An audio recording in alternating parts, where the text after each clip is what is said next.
Have you ever been in that place where you're staring at heaven, asking, "God, why are you making me wait so long?" It feels like the storms of life just keep coming, one after another, without giving you a moment to breathe.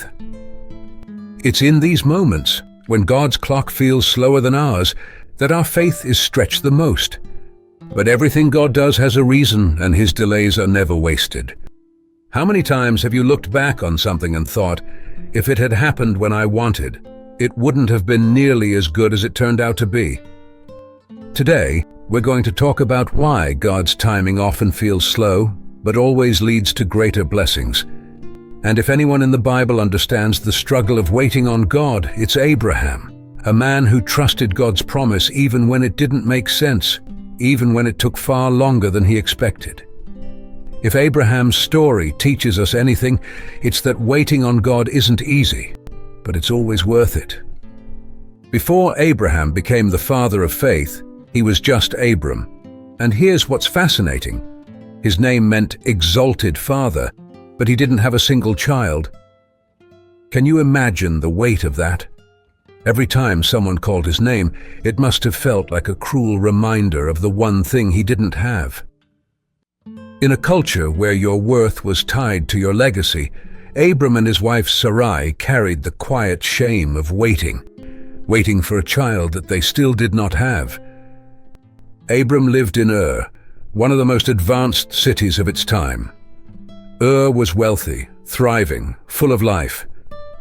Abram had a home, a family, a predictable future. He knew the rhythm of his days, and if we're honest, isn't that what most of us want? Security, stability, comfort. But sometimes God will interrupt your comfort to ignite your calling. Abram didn't know it yet, but God was about to disrupt everything familiar in his life. Why? Because faith isn't built in comfort zones. Faith is forged in the moments when you have to trust God for what you can't see, just like the storm you're walking through right now. And then one day, out of nowhere, God speaks to Abram. "Leave your country, your people, and your father's household, and go to the land I will show you." No details, no map, no explanation. Just a command and a promise. Think about that for a second. We want specifics. We want to know where we're going, how long it's going to take, and what we'll find when we get there. But God's calling isn't about making you comfortable. It's about making the impossible possible. Abram was being asked to leave everything. His home, his security, his routine, his life. And what was he given in return? A promise. Yes, it was a great promise. "I will make you into a great nation, and I will bless you." But it was still just that, a promise. A promise that, by the way, seemed impossible. How could he form a nation when he didn't even have a child?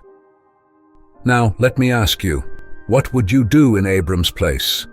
Would you obey?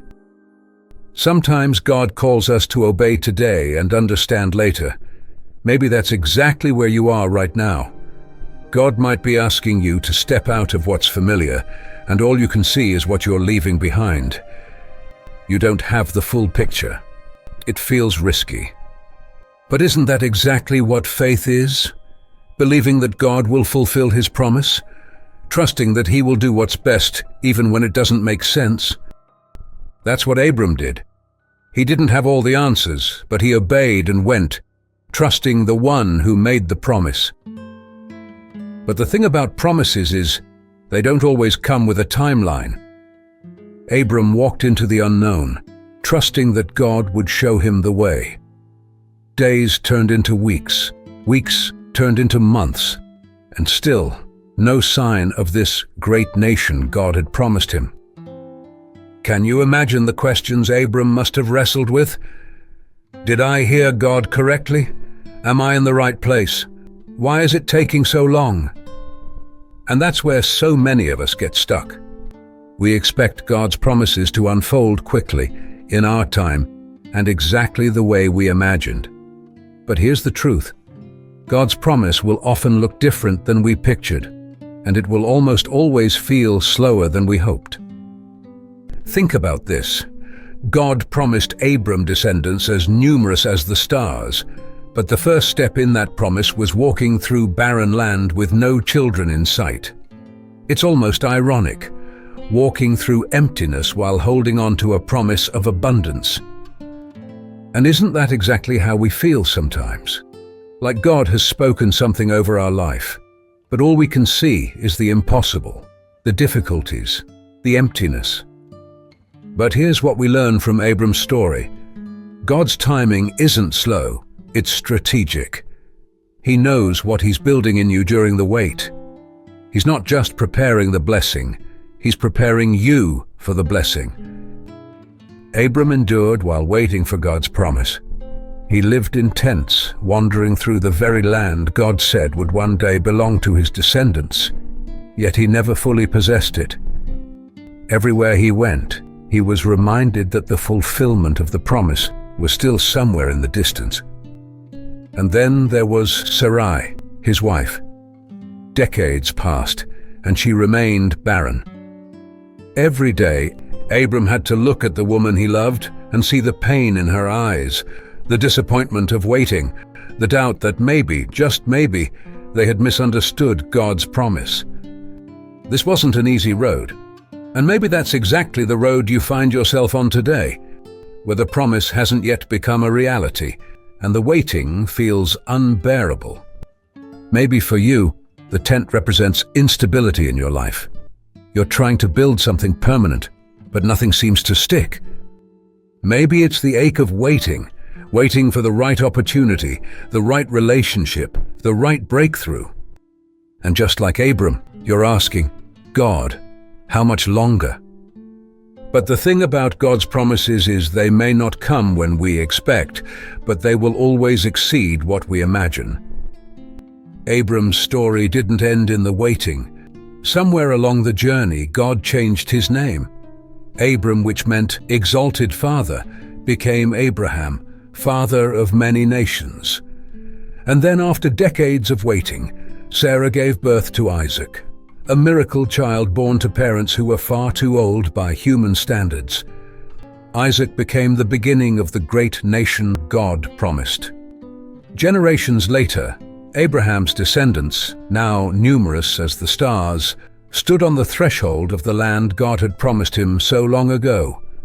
And though Abraham never owned the land in his lifetime, God fulfilled every word in a way he never imagined, with a legacy that would lead to Jesus Christ, the Savior of the world, the ultimate blessing to all nations.